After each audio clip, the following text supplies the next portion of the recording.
খুলনা প্রকৌশল ও প্রযুক্তি বিশ্ববিদ্যালয়ে ভিসির পদত্যাগের এক দফা দাবিতে অনড় রয়েছে শিক্ষার্থীরা।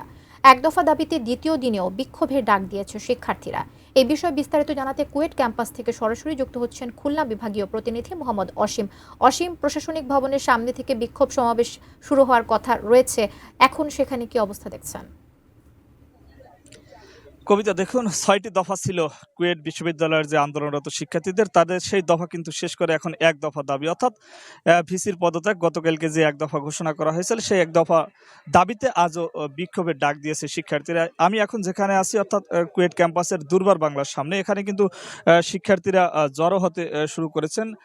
তারা কিন্তু যে তাদের যে মূল দাবি, অর্থাৎ ভিসির পদত্যাগ, সেই পদত্যাগের দাবিতে তারা জড়ো হতে শুরু করেছে। তারা বিক্ষোভ করবেন। তাদের যে দাবি, আসলে ভিসি কুয়েট যে সংঘর্ষের ঘটনা ঘটেছিল, সেখানে কুয়েটের ভিসি তাদের নিরাপত্তা দিতে ব্যর্থ হয়েছিল। একই সাথে তাদের হলগুলোর বিদ্যুৎ, পানি এবং সব ধরনের লাইন বন্ধ করে দিয়ে তাদের যে দুর্বিষহ জীবনযাপন করেছিল তারা, কিন্তু তার প্রতিবাদ স্বরূপ কিন্তু তারাই ভিসির পদত্যাগ চাচ্ছে। আমরা একটু আন্দোলনরত শিক্ষার্থীদের সঙ্গে কথা বলতে চাই। আসলে আপনাদের তো এই এখন এক দফায় চলে এসেছেন, আসলে গতকালকে এক দফার ডাক দিয়েছেন, আপনারা আর কি করছেন? স্বাস্থ্যকর অল টাইম ফ্যামিলি কেক, সব সময় অল টাইম হেলদি লাইফ। আমাদের যে এক দফার পিছনের প্রেক্ষাপটটা আপনার বুঝতে হবে। আমরা ৬ দফা দাবি দিয়েছিলাম, এর আসলে কিছুই তেমন একটা মানে দৃশ্যমান কোনো পরিবর্তন নাই। এগুলো আসলে বেসিক্যালি ওনারা আমাদের মানে মূলা ঝুলায় ঘুরাইতেছেন আর কি ২-২.৫ মাস ধরে। দেখেন, আমরা এতগুলা শিক্ষার্থী, ৫,০০০ ৫,৫০০ শিক্ষার্থী একটা সেশন জটের ভিতর পড়ে গেছি। ২ মাস ধরে, ৩-২.৫ মাস ধরে উনি ঘুরাচ্ছেন। উনি ভাবতেছেন হল খুললা দিলে পোলাপাইন আসবে, আইসা আন্দোলন করবে, এই টাইপের জিনিসপাতির জন্য উনি হল খুলেন না। এই মেন্টালিটি নিয়ে উনি বসে রয়েছেন। এখন শিক্ষার্থীরা যৌক্তিক দাবি নিয়ে আন্দোলন করবে, এখন আপনার তো এইভাবে ডিল করতে হবে, তাই না? কারণ আপনি দমন পীড়ন করবেন, হল বন্ধ করে রাখবেন, শিক্ষার্থীদের কুকুর বিড়ালের সাথে রাত কাটাইতে হবে, এটা তো কোনো মানে হইতে পারে না, তাই না? তো এই জন্য এইরকম অনেক কিছু, ইভেন উনি যখন হলতে বাই করছেন আমাদেরকে, তখন কিভাবে বাই করছেন? ইন্টারনেট, পানি সবকিছু অফ করে দিয়ে আমাদের বাই করছেন কুকুর বিড়ালের মতো।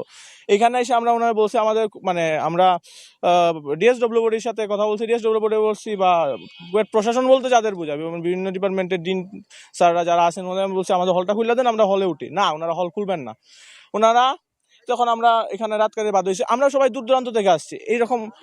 এরপরে ওনারা সিন্ডিকেট মিটিং করছে, আমরা ভাবলাম যে না, সিন্ডিকেট মিটিংয়ে হয়তো আমাদের ইস্যুটা নিয়ে হল খোলা হবে। হল তখনও খোলা হয় নাই, বরঞ্চ মরার উপরে খাড়ার গা কি হয়েছে, ৩৭ জন শিক্ষার্থীর বহিষ্কার। ৩৭ জন শিক্ষার্থীর মধ্যে তো দেখা যায় সাধারণ শিক্ষার্থীও আছে, যাতে এখন সাধারণ শিক্ষার্থী মাইর খাইলো, মাইর খাওয়ার পরে প্রতিবাদ করে মামলা খাইলো, হল থেকে লাথি খাই বাইর হইলো, কুকুর বিড়ালের মতো জীবন কাটাইতে বাধ্য হইলো। আমরা আমাদের ভিতর থেকে যে হতাশা, আমাদের ভিতর যে হতাশা, রাগ, খুব সবকিছু মিলাই এক দফা চলে আসছে। তো এক দফার জন্য আজকে আমরা আপাতত বিক্ষোভ কর্মসূচি এবং পোস্টারিং দিছি, এবং আমরা আশা করতেছি সারা বাংলায় সকল বিশ্ববিদ্যালয় এর সাথে একাত্মতা পোষণ করবে। এবং আমরা আসলে খুবই কৃতজ্ঞতা বোধ করতেছি বাংলাদেশ ছাত্র সমাজের প্রতি, যারা আমাদের এই যৌক্তিক আন্দোলনে আমাদেরকে সংহতি জানিয়েছে। আমরা তো বলি যে এই যে আমাদের ছাত্র সমাজ যে কোনো আন্দোলনে, যে কোনো যৌক্তিক আন্দোলনে একে অপরের পাশে দাঁড়ায়, এটাই হলো বাংলা ছাত্র সমাজের বৈশিষ্ট্য। ধন্যবাদ আপনাকে। আসলে কবিতা, আপনি শুনছিলেন যারা আন্দোলনরত শিক্ষার্থীরা রয়েছেন, যারা নেতৃত্ব দিচ্ছেন, তারা কিন্তু বলেছেন যে যে পর্যন্ত তাদের এক দফা দাবি, অর্থাৎ কুয়েট ভিসির যে পর্যন্ত পদত্যাগ না হয়, সে পর্যন্ত তাদের আন্দোলন চালিয়ে যাবার কথা তারা বলছেন। আসলে আন্দোলন শুরু হলে, অর্থাৎ বিক্ষোভ শুরু হলে, এর পরবর্তীতে কিন্তু তারা আবার নূতন করে কর্মসূচি দিবেন।